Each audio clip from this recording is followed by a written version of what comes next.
The Oregon legislature reconvened on Monday, December 21st, 2020, to provide critical relief to Oregonians in the midst of the COVID-19 pandemic and dealing with the recovery from the destructive wildfires that burned earlier this year. Hoffman Construction had to halt construction temporarily at the Capitol as there was some protests outside due to a lack of access because they closed a special session. My name is Sean Tolan. I'm reporting for CBTV. Let's get right to it.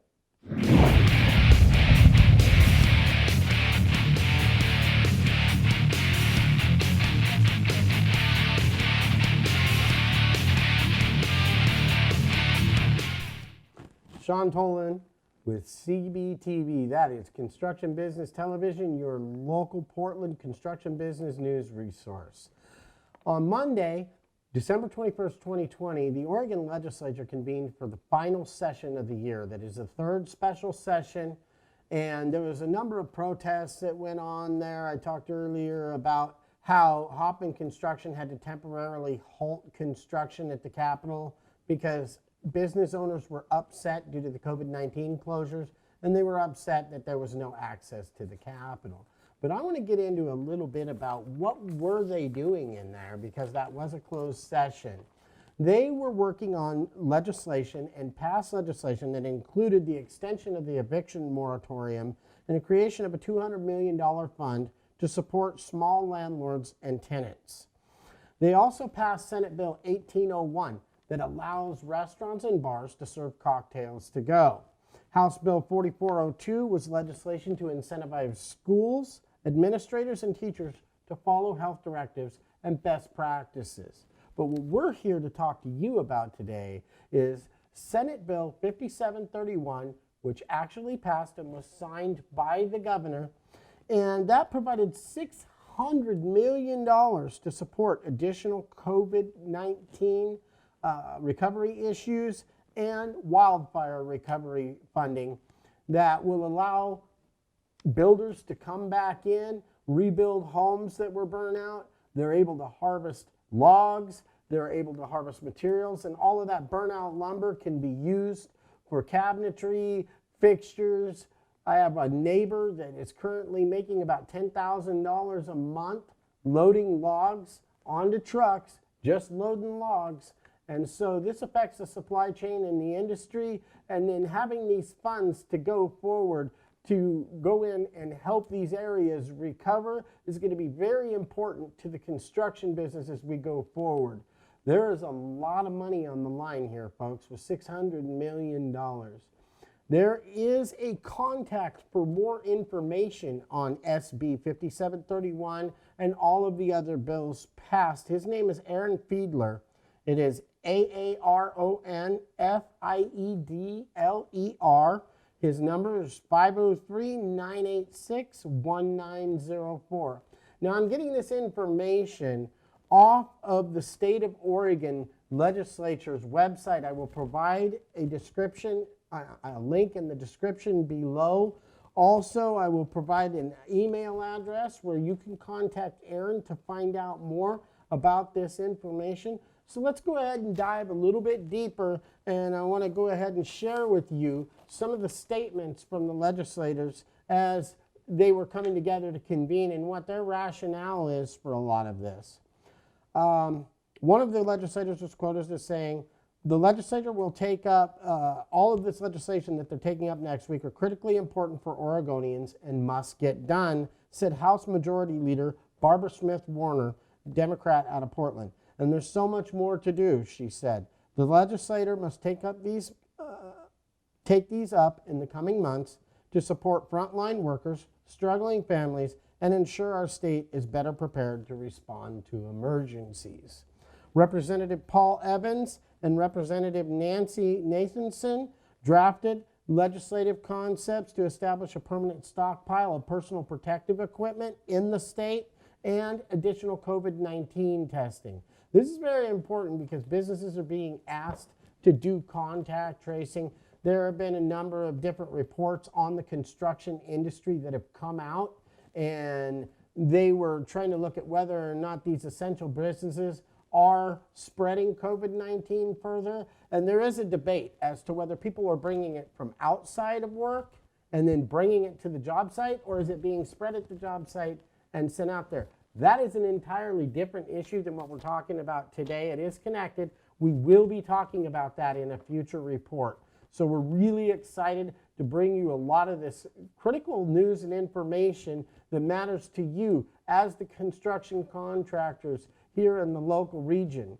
Now, they've spent months on the COVID-19 response. We've learned a lot of lessons going along the way. And of course, people are going to have their opinions in this highly charged environment.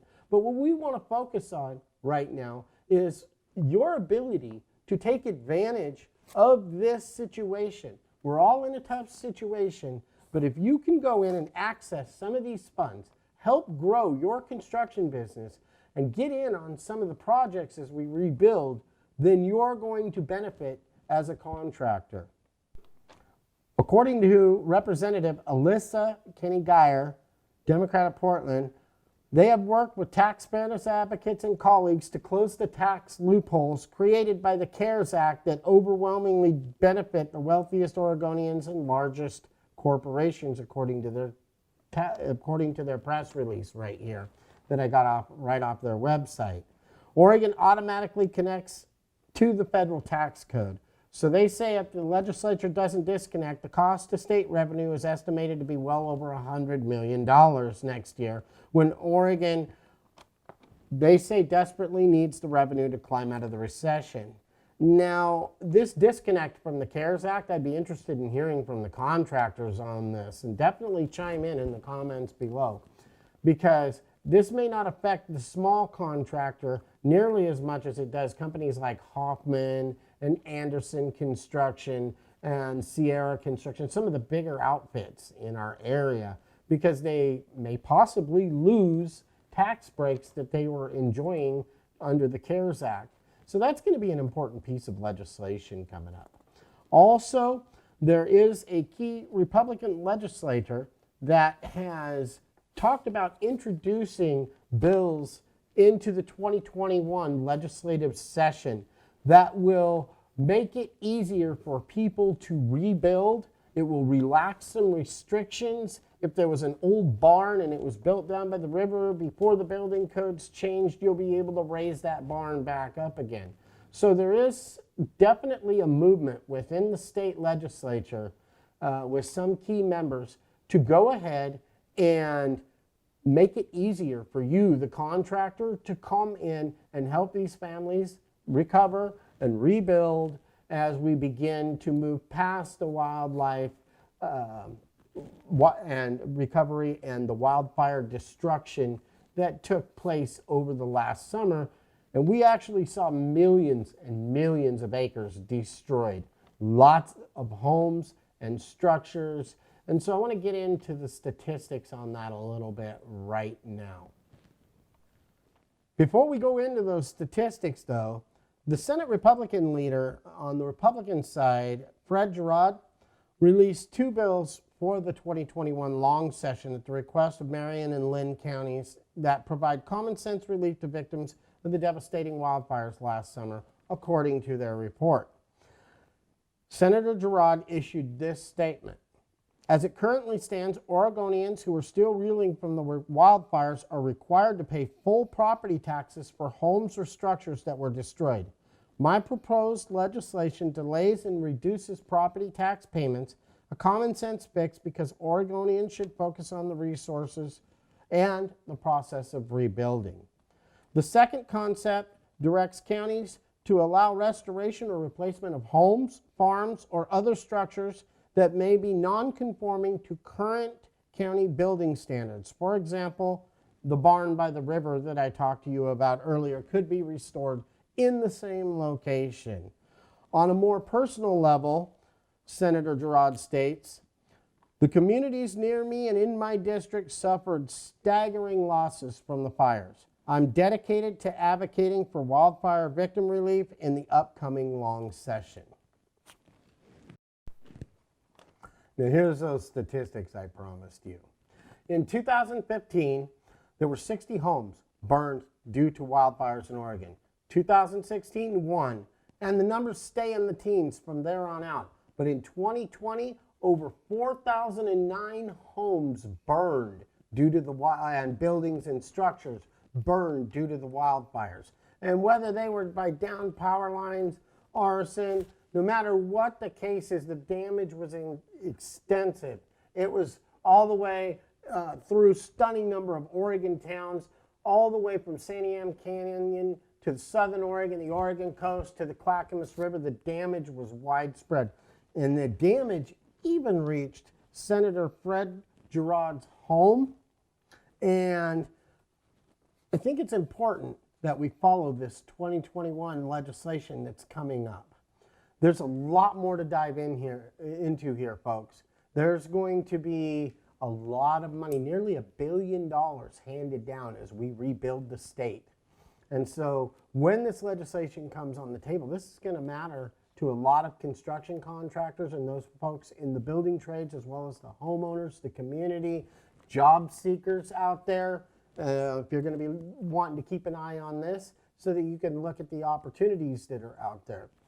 At CBTV Portland, Construction Business Television cares about reporting the news that matters to you in the communities that you live in. If you want to continue to see great content like this, hit the like button, smash the subscribe button below. I will provide links in the description below. And also, Senator Garber's office has a contact if you'd like to find out more. Her name is Kate Gillum. That is kate.gillem@OregonLegislature.gov. And you can email their office. You can learn more about this upcoming legislation. We're going to be reaching out to their office for potential interviews. So definitely stay tuned to Construction Business Television for a lot more exciting content. My name is Sean Tolan. Thank you for tuning in today, and we look forward to seeing you again.